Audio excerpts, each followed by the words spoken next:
Praise the lord ప్రియులారా, ప్రభు మాట్లాడుతుండగా విందాము.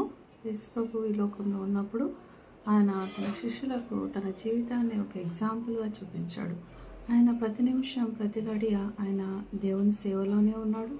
ఆ సేవలోనే ఆయన తన అన్నం పానం అన్నీ కూడా, అంటే నా భోజనము దేవుని సేవ చేయడమే అంటున్నాడు. సో మనం ఈ లోకంలోకి ఎందుకు వచ్చాము? ఎవరినో ఒకరిని రక్షించడానికి, దేవునికి సాక్ష్యంగా మనం ఉండడానికి, ప్రభు కొరకు మనము రెండు మాటలు ఇతరులకు చెప్పడానికి, అలాగా ప్రభు మన కొరకు ఒక ప్రణాళికను సిద్ధపరిచాడు. సో మనము ఈ లోకంలోకి వచ్చి మనం కూడా ఒప్పుకొనే వస్తాం. వచ్చిన తర్వాత ఈ లోకంలో వచ్చి ప్రతిరోజు ప్రతి నిమిషము మనల్ని మనం మర్చిపోతుంటాం. మనం ఏ పని నిమిత్తం వచ్చామో అని మర్చిపోతుంటాం. సో దేవుడు ఏమంటున్నాడంటే, నీ జీవితము ముఖ్యమే, నా పని కూడా ముఖ్యమే. సో ప్రతి ఒక్కరు రక్షణ పొందిన ప్రతి ఒక్కరు దేవుని రాజ్యంలో సైనికులే. ప్రతి ఒక్కరు వాళ్ళు ఎవరి పని వాళ్ళు చేస్తేనే ఈ దేవుని కార్యము, దేవుని రాజ్యం విస్తరించి మన మధ్య దేవుని రాజ్యం వస్తుంది. అంతేగాని మనము ఎవరో చేస్తారులే అనుకుంటే మాత్రము మన పని మిగిలిపోతుంది ప్రియులారా.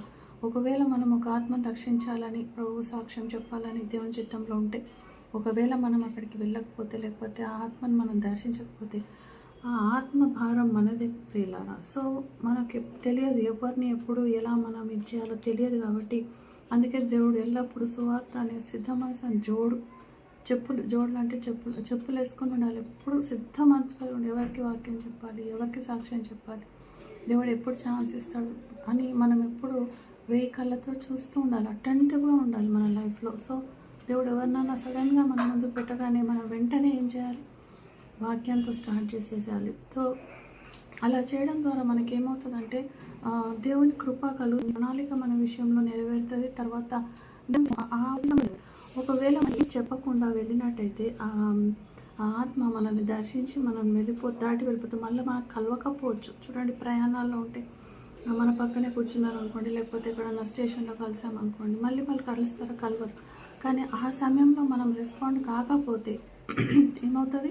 ఆ ఆత్మ యొక్క భారం మనదే, మనమే లెక్క చెప్పాల్సి ఉంటుంది. కాబట్టి దేవుని వాక్యం చెప్పాలంటే కూర్చోబెట్టి రోజంతా వాక్యం చెప్పడం కాదు. యేసు ప్రభువే నిజమైన దేవుడు అని ఒక మాట చెప్తే చాలు, వాళ్ళు నమ్మితే నమ్మారు, లేకపోతే లేదు. కానీ నీ మటుకు నువ్వు నీ ఆత్మను రక్షించుకుంటావు. కాబట్టి ఎప్పుడు సిద్ధంగా ఉండాలి ప్రియులారా. ఎప్పుడు ఎక్కడ ఎలాంటి పరిస్థితుల్లో దేవుడు అనుకూలిస్తాడో మనకు తెలియదు. కాబట్టి దేవా నీ మాట నా నోట్లో పెట్టమని ప్రార్థించాలి.